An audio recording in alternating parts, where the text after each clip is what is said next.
اور اللہ تعالیٰ نے ایک اور آزمائش اپنے اس بندے سے دی. کہتے ہیں کہ میں ایک دن مدینہ کے بازار سے گزر رہا تھا کہ شام کے علاقے کا ایک تاجر جو مدینہ شریف میں غلہ فروخت کرنے کے لیے آیا، وہ لوگوں سے پوچھ رہا تھا، لوگوں مجھ کو کعب بن مالک کے بارے میں بتائیں. لوگ میری طرف اشارہ کرنے لگے. کہتے ہیں کہ اس نے مجھے چپکے سے غسان کے بادشاہ کا خط دیا. اس خط کے اندر لکھا تھا کہ ہمیں معلوم ہوا ہے کہ تمہارے صاحب نے تم پر زیادتی کی ہے، حالانکہ اللہ تعالیٰ نے تمہیں اس لیے نہیں بنایا ہے کہ تم ذلیل و خوار ہو، برباد ہو. تم ایسا کرو، ہمارے پاس چلے آؤ، ہم تمہیں تمہاری شان شیاں عزت دیں گے، مرتبہ دیں گے. کعب بن مالک کہتے ہیں میں نے خط کو پڑھا تو میں نے کہا یہ بھی اللہ تعالیٰ کی طرف سے ایک امتحان ہے. میں نے پتہ کیا کیا، میں خط کو لے کر آگے بڑھا. تنور جل رہا تھا، آگ جل رہی تھی، میں نے وہ خط اس تنور کے اندر ڈال دیا، اس کو نظر آتش کر دیا. کہتے ہیں 40 دن گزر گئے تو نبی کریم صلی اللہ علیہ وسلم کا ایک قاصد آ گیا، آپ کا پیغام لینے والا. اس نے آ کے دروازہ ناک کیا، کہنے لگا رسول اللہ صلی اللہ علیہ وسلم نے تمہیں حکم دیا ہے کہ اپنی بیوی سے بھی کنارہ کش ہو جاؤ. کہتے میں نے پوچھا کہ میں ان کو طلاق دے دوں؟ اس نے کہا نہیں، بس اتنا کرو کہ بیوی سے دور ہو جاؤ، اس کے قریب نہیں جانا. کہتے ہیں میرے دوسرے جو ساتھی تھے ان کو بھی یہی حکم دیا گیا، لیکن ان میں حلال بن امیہ، اس کی بیوی رسول اللہ صلی اللہ علیہ وسلم کی خدمت میں حاضر ہوتی، عرض کرتی اللہ کے رسول وہ ایک بوڑھا آدمی ہے، ناتواں ہے، کمزور ہے، اس کے پاس خادم نہیں ہے، آپ مجھ کو اجازت دیں کہ میں اس کی خدمت جاری رکھوں. آپ نے فرمایا وہ تمہارے قریب نہ. کہنے لگی بات یہ ہے، قربت کی آپ بات کرتے ہیں، وہ تو جس وقت سے معاملہ پیش آیا روتا ہی رہتا ہے، روتا ہی رہتا ہے. لوگوں نے کعب بن مالک سے بھی کہا کعب ایسا کرو کہ تم بھی رسول اللہ صلی اللہ علیہ وسلم سے اجازت لے لو. لیکن کعب کہتے ہیں کہ میں نے کہا کہ میں رسول اللہ صلی اللہ علیہ وسلم سے اجازت نہیں مانگوں گا. کہتے ہیں 10 دن مزید گزر گئے اور پھر میرے عزیز اللہ رب العزت کو اپنے بندوں کے اوپر رحم آ گیا.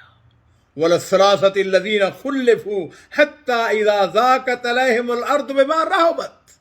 50 راتیں گزرنے کے بعد کہتے ہیں کہ صبح میں اپنے گھر کی چھت پر فجر کی نماز ادا کرنے کے بعد بیٹھا ہوا تھا اور میں اپنی جان سے عاجز آ گیا تھا. زمین اپنی تمام تر فراخی کے باوجود میرے لیے تنگ ہو چکی تھی. اور کہتے ہیں اچانک میں نے کسی پکارنے والے کی آواز سنی، وہ دور جبل صلا، یہ مدینہ مسجد نبی کے اگر آپ کھڑے ہو تو سامنے نظر آتا ہے، وہاں اس کے اوپر چڑھ کر. اور یہ عزیزو وہ محبت ہے، وہ پیار ہے جو ایک اسلامی معاشرے کے اندر ہے.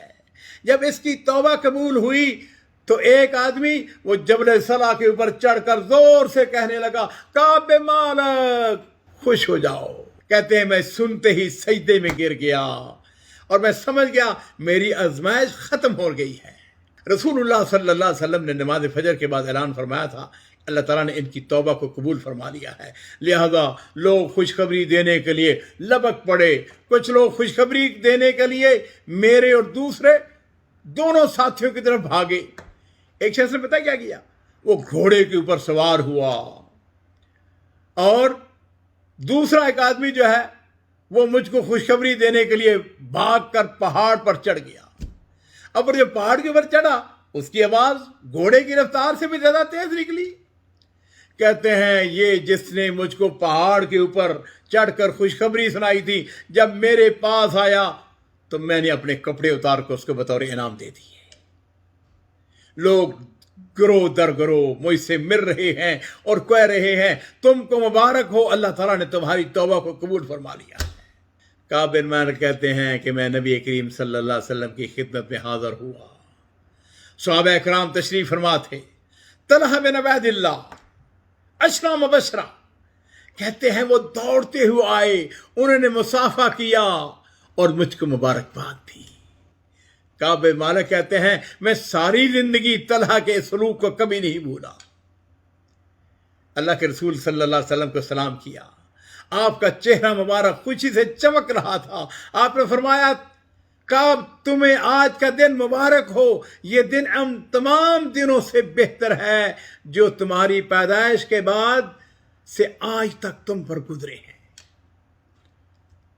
اور میرے عزیزو، کعب بن مالک رسول اللہ صلی اللہ علیہ وسلم سے ایک بڑا عجیب و غریب سوال کرتے ہیں، عرض کرتے ہیں اللہ کے رسول، یہ معافی آپ کی طرف سے ہے یا اللہ کی طرف سے ہے؟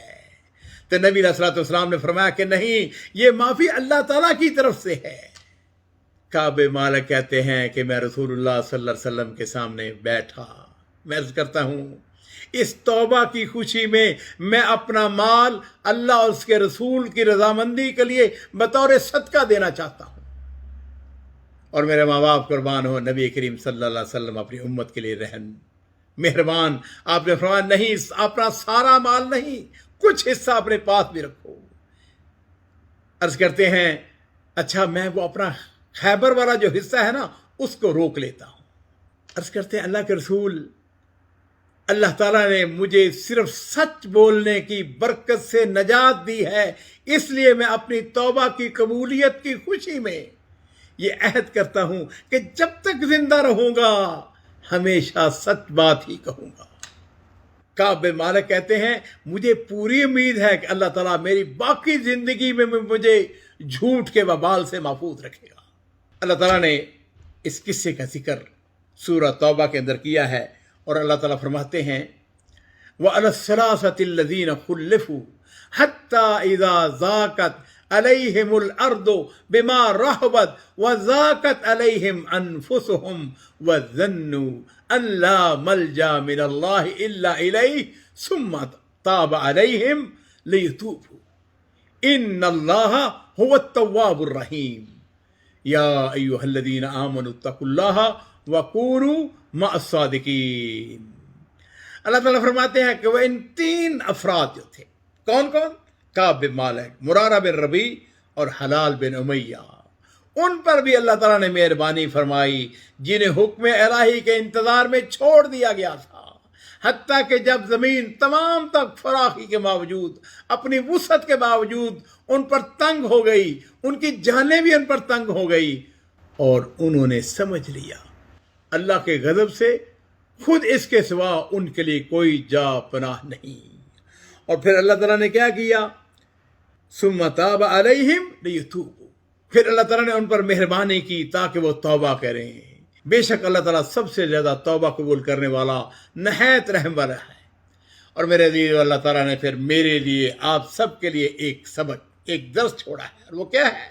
اللہ تعالیٰ نے فرمایا کہ یا ایھا الذین آمنوا اتقوا اللہ وکونوا مع الصادقین، اے لوگو جو ایمان لائے ہو، اللہ سے ڈرو اور سچ بولنے والوں کے ساتھ ہو جاؤ۔